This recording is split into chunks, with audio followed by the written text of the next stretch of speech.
আমার তো ছিল 9টার থেকে আমি 10টা দেব আপনাদেরকে 1 ঘন্টা। আমার মিশনেই যুবকদেরকে নিয়ে খেলা,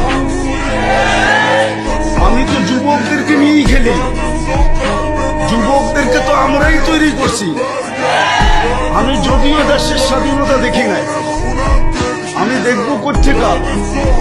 ওই 4 তারিখের রাত্রে তো আমি ইংল্যান্ড থেকে কানাডায় যেতেছিলাম, আমি তো জমিনই ছিলাম না, 39,000 ফিট উপরে ছিলাম। নামার পরে আমি শুনছি দেশ স্বাধীন হয়ে গেছে। ওই দিন থেকে আমার দিলে জন্ম নিছে। আর আমি জানি আমার দেশের যুবক নিয়ে কোথায় রিচার্জ চলতেছে।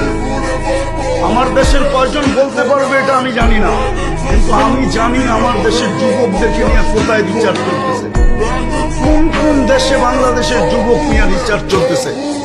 যে একটা দিন ছিল স্বপ্নে ভাবতে পারতো না।